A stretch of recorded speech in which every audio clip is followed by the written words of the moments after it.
Today we're going to talk about Canon film cameras, and more than ever is now an important time to own one. After I butchered the Leica film cameras, let's butcher another video.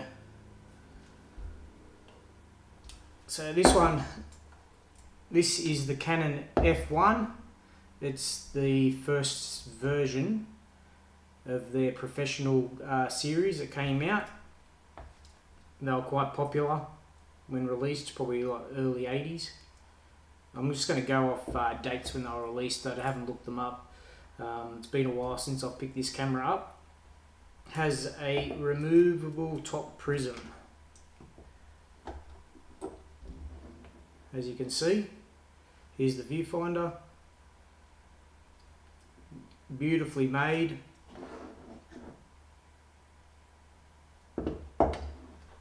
I'll slide that back in. No, it doesn't want to go in. So this is what happens when you do video recordings. Nothing goes to plan.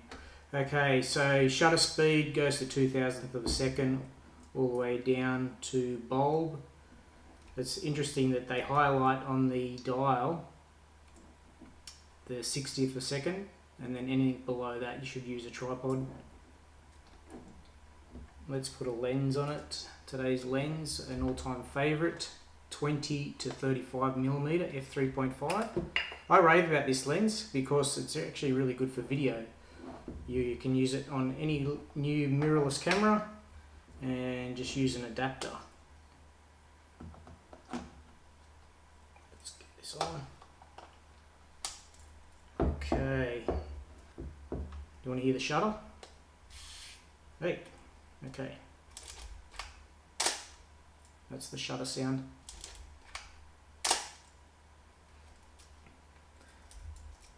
Now, batteries. The battery it takes. I don't have the actual...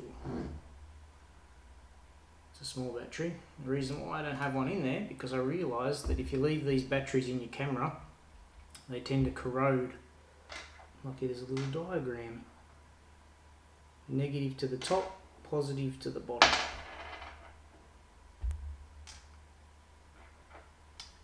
This, the F1 takes a different battery compared to the new F1. Let's dial this in.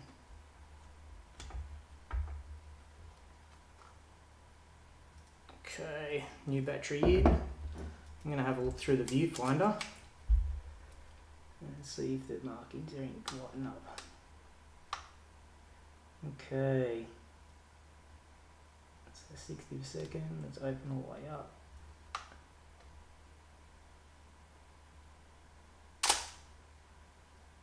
Usually you half press and you'll see the shutter indicator rises up. I can't see it in this one.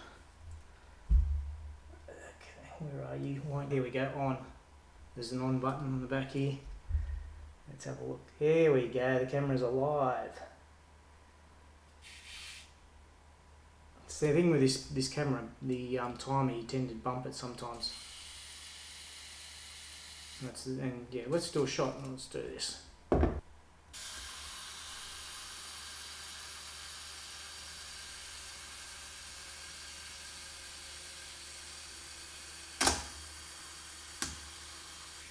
Okay, so if you have cameras sitting in their boxes for a while, I suggest the number one tip: get them out and just run through all the mechanical mechanisms, get them working, because these cameras, they sit around for too long.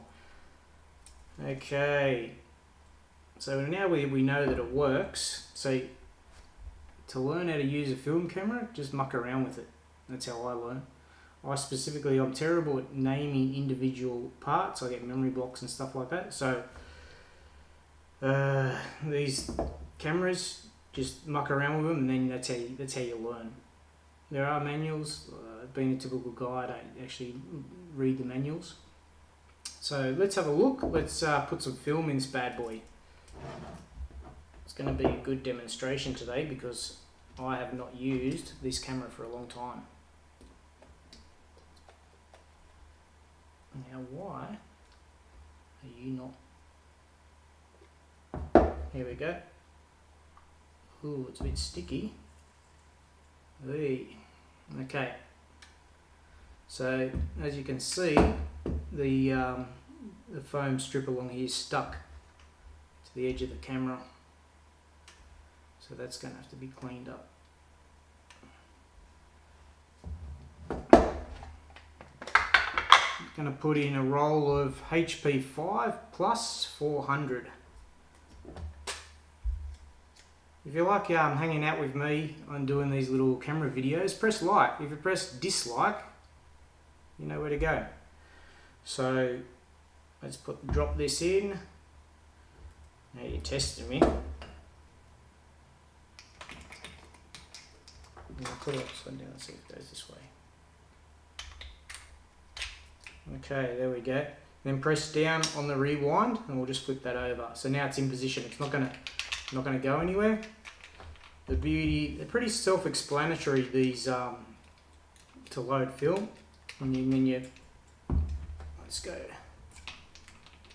Slot it in. There we go. In you go.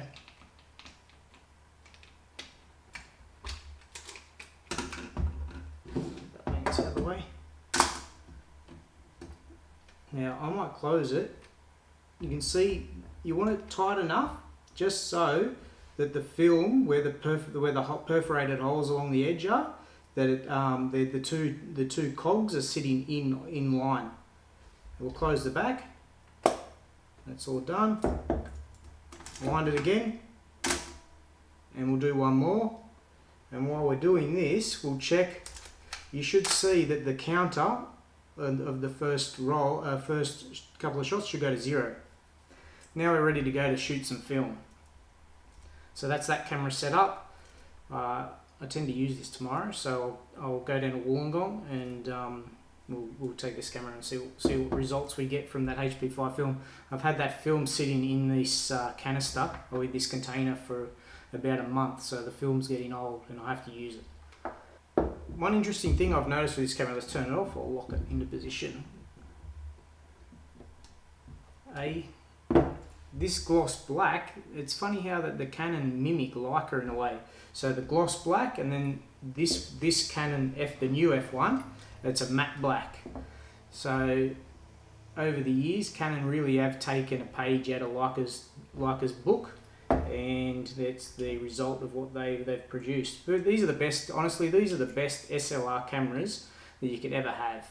You go down two paths. You either go down the Nikon path for an SLR film camera, or you go down Canon. I went down Canon, and I do have Leica, but that's another story for another day. I like Leica because my father was an optometrist, and he used to talk about optics, and you learn a lot from older people. They and you know, so and I have a soft spot for Canon, even though they do get me a bit angry nowadays with what they do with their manufacturing processes and what they release. But yeah, still a massive soft spot for Canon. So let's put, we're going to put a 50mm lens on this one today.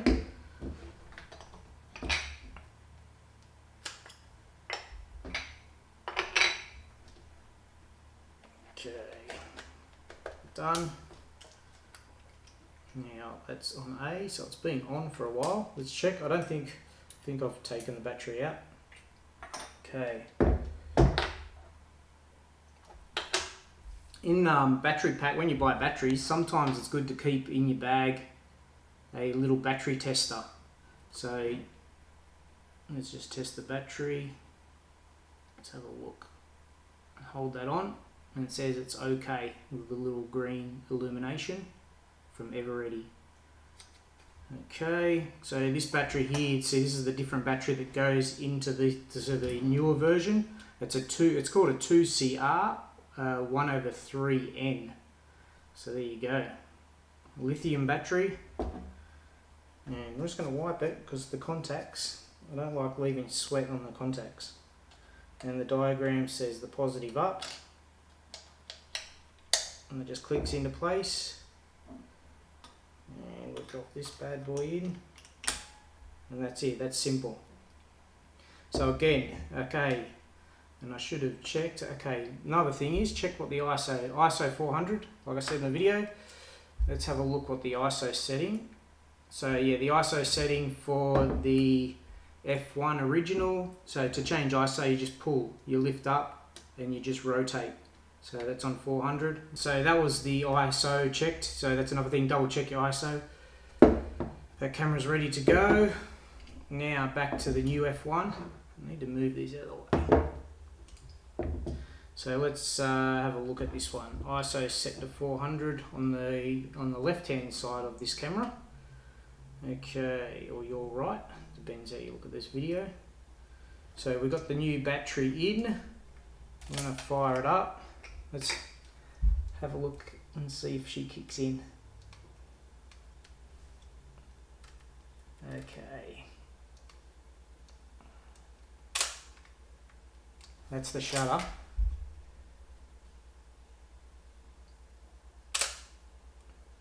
It's a half press. Why are you? Okay, your 2,000th of a shutter. Let's take it down to 60 because we're indoors. There we go, we're alive. So inside this camera has like a little circle for the aperture, and for the shutter speed it's a horizontal line that goes up and down, and you just match the aperture with the horizontal line for your light reading, and that's how you get your correct exposure. Okay, so let's put some film in this bad boy, and it's the same thing. So you open up the little rewind lever, and then there's a button, and you pop it up and then lift up, and that kicks the door open. So let's have a look. How's the condition of this camera? It's been a while. Now let's drop the film in. So you want the tail of the film to stick that way. So then we drop that down, bring this across, and just feed it in. If you haven't got the right angle, just open the winder. Get in there, you do it.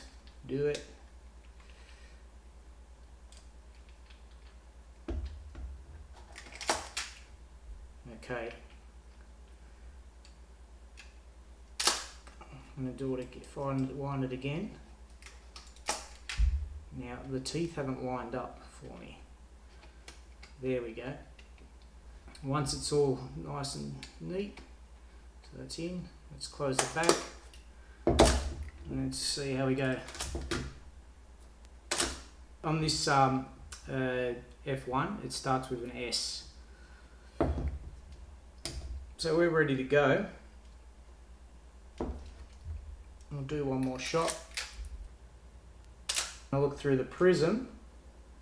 It's got a split screen. It's got a circle and a split screen.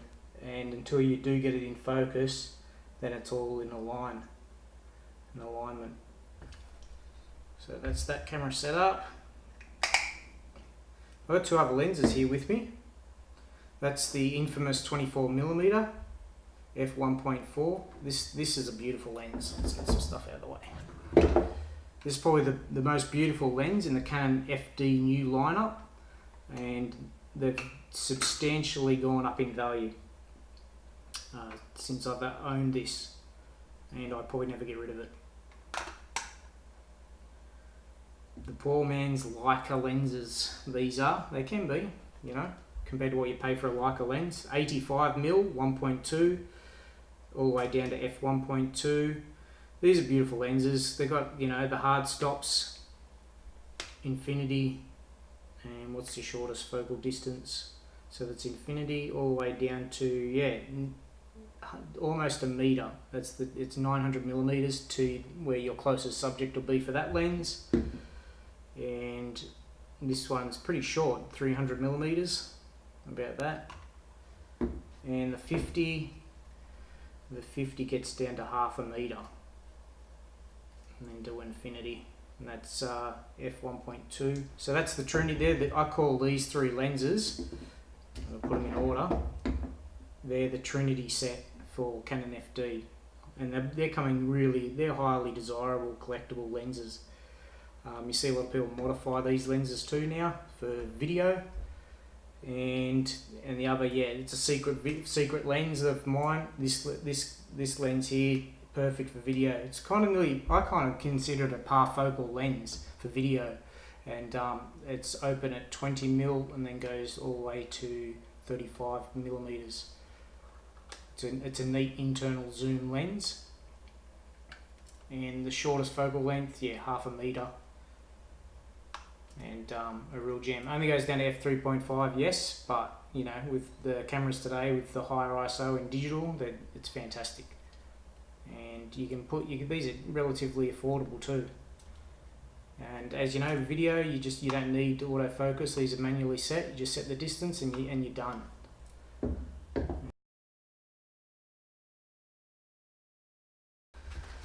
Today's camera is a very special camera, and it's a very rare camera. I consider it a rare camera. So this is the Canon 50th anniversary limited edition Canon F1. It's also called the Gold Edition, and you'll see why in a minute. So let's take it open.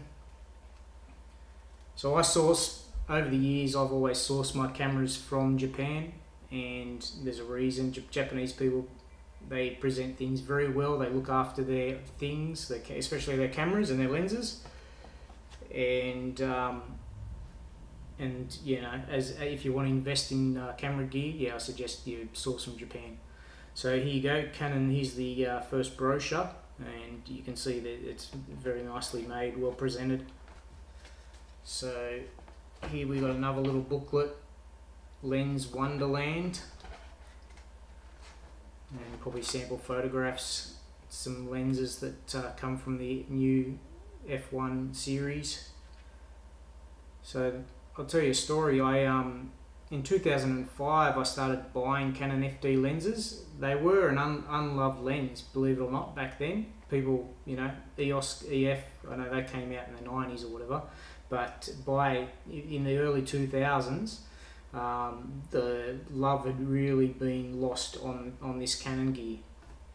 And I just, for a part of me, I had a soft spot for Canon, being, you know, that's what I use for work, and I just started to collect them. They were really affordable, honestly. Yeah, affordable lenses. So here's all the other tech stuff. What is it? Yeah, probably warranty cards, stuff like that. They're actually really nice envelopes. Okay, let's take this out. Foam packaging, the original neck strap, which I'll leave in there. Here's the showpiece. I'll move the box out of the way.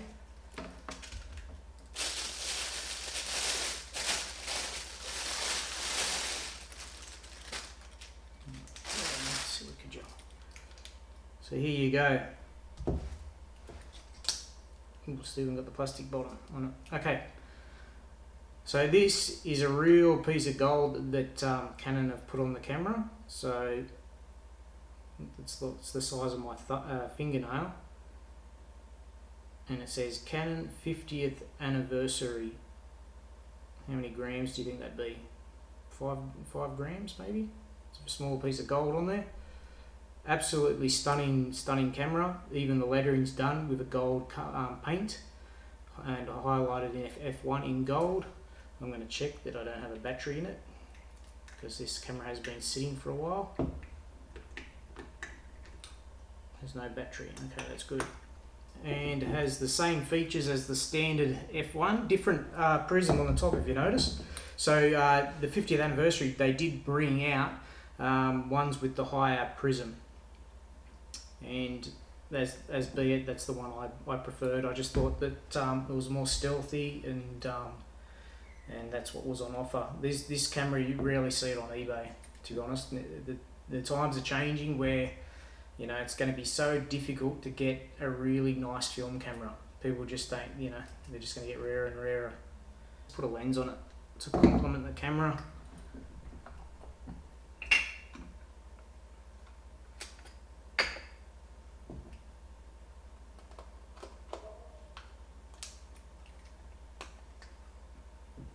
So I've got to ask you a question. If you had a couple of thousand for a camera, what would you rather purchase? Would you purchase a beat up Leica camera that's been used around the block, or would you purchase a Canon camera that is still beautifully made and it could be a limited edition. At the time, this camera here, when I purchased it, you know, it's probably just around $2,000. I think anyone would be happy to pay $2,000 and even plus in the future for a mint camera like this, compared to something that's a beat up Leica. So in this price range, you would get a beat up Leica M6, and you know, that's just the way it is, you know. So interesting, you know, you can get a very beautiful Canon film camera, you know, still get one, but they will get harder to get. And when you fire it, and that's a bit slow, let's go down to 2/50th of a second, 2,000th of a second. So yeah, that's that camera. So that's today's little unboxing of the Canon 50th anniversary gold edition. If you learn anything from me making these videos, tell me. There's a lot of things I can show and talk about. My ultimate goal with this channel is to just give buying tips. I'd like to give general photography tips. So if I can help you become a better photographer by watching this channel, great. Especially film. So you know, when you use a film camera will really improve your photography. You'll slow down. You'll learn massively from your mistakes. That's the beauty of shooting film. That's why I always say it's important now to have a film camera, because you learn. You can do it with digital too, digital with the live view on the back of a camera, but this really tests your patience. So that's why I say it's important to get a film camera. Time to wrap it up. Again, thanks guys for watching, and I'll see you in the next video.